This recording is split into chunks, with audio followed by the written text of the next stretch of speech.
Swastiastu. Perkenalkan, nama saya Komang Budi Triani, NIM 19011053. Baik, di sini saya akan menjelaskan tentang manajemen hubungan pelanggan, ruang lingkup manajemen hubungan pelanggan, dan tujuan manajemen hubungan pelanggan.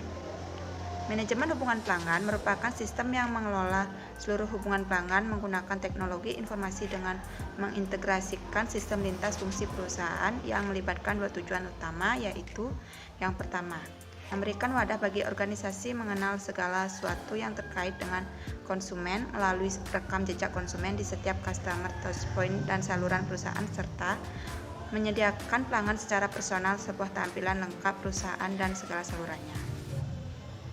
Selanjutnya, tujuan manajemen hubungan pelanggan. Yang pertama, meningkatkan kepuasan pelanggan. Yang kedua, memperluas basis pelanggan. Yang ketiga, meningkatkan penjualan perusahaan. Yang keempat, meningkatkan produktivitas tenaga kerja.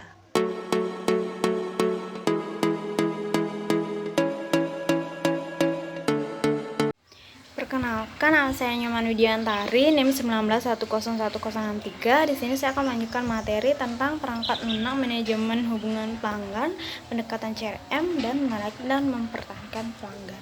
Yang pertama, perangkat lunak manajemen hubungan pelanggan. Berikut merupakan teknologi pendukung CRM. Yang pertama, customer database. Sebuah sistem tidak akan pernah berjalan dengan baik tanpa adanya database. Yang menjadi tulang punggung dari sistem ini tak lain dan tak bukan adalah database dari customer. Informasi yang diperoleh dari konsumen baik berupa interaksi dengan perusahaan dan prospek kedepannya sangat berharga, termasuk juga informasi yang diperoleh dari order customer, informasi tentang support yang diberikan, request customer, komplain, interview, dan survei yang diberikan. Yang kedua, customer intelligence. Customer intelligence adalah sebuah upaya untuk mengkotak-kotakan customer sesuai dengan needs dan kebutuhannya masing-masing. Tentu saja hal ini bisa dilakukan dengan kebantuan software atau manual manusia. Setelah dikotak-kotakan, maka kita akan dengan mudah memasukkan customer itu dalam permainan strategi bisnis perusahaan. Contohnya adalah pembagian customer potensial, customer biasa, customer tak potensial, dan memudahkan kita untuk mengetahui apakah customer itu cukup puas atau tidak. Yang ketiga, customer capability and competency development. Tujuan utama dari teknologi pendukung ini adalah continuous improvement yang memungkinkan perusahaan berada sedikit lebih dekat dengan apa yang dimaui oleh customer. Database customer dalam CRM dapat digunakan untuk berbagai macam kegunaan. Di antaranya adalah yang pertama, mendesain dan melaksanakan marketing campaign untuk mengoptimalkan efektivitas marketing. Yang kedua, mendesain dan melaksanakan customer campaign yang spesifik seperti cross-selling, upselling, dan retensi. Yang ketiga, menilai respon customer terhadap level produk, service, misalnya seperti kenaikan harga, new project, development, dan lainnya. Yang keempat, pengambilan keputusan manajemen seperti proses finansial dan customer viability analysis. Yang kelima, prediksi terhadap level defect yang tidak diinginkan oleh customer.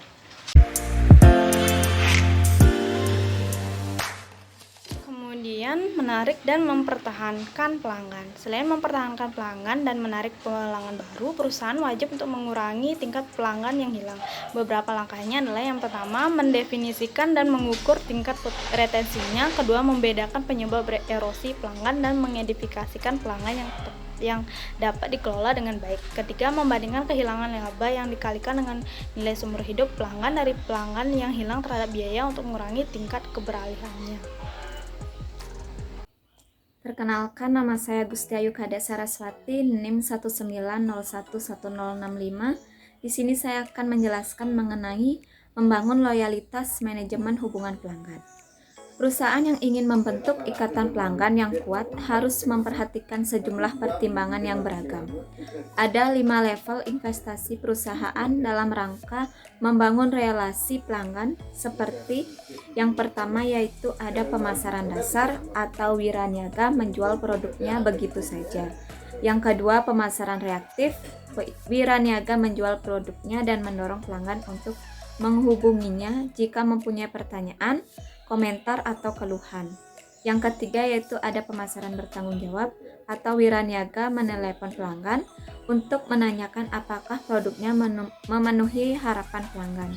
Yang keempat ada pemasaran proaktif atau wiraniaga menghubungi pelanggan dari waktu ke waktu untuk menyarankan penggunaan produk yang sudah diperbaiki atau produk baru.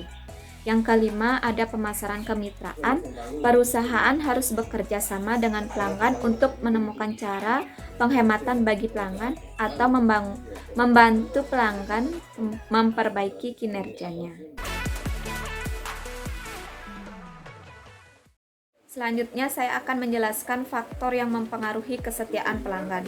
Yang pertama yaitu ada value proposition, membentuk suatu positioning sekaligus ekspektasi dalam benak pelanggan. Melalui value proposition, perusahaan dapat mengkomunikasikan nilai yang dimiliki oleh produk.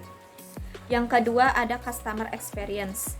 Pelanggan punya ekspektasi terhadap produk atau layanan dari suatu perusahaan, kemudian mereka memperoleh suatu customer experience, dan ini sangat menentukan kepuasan pelanggan.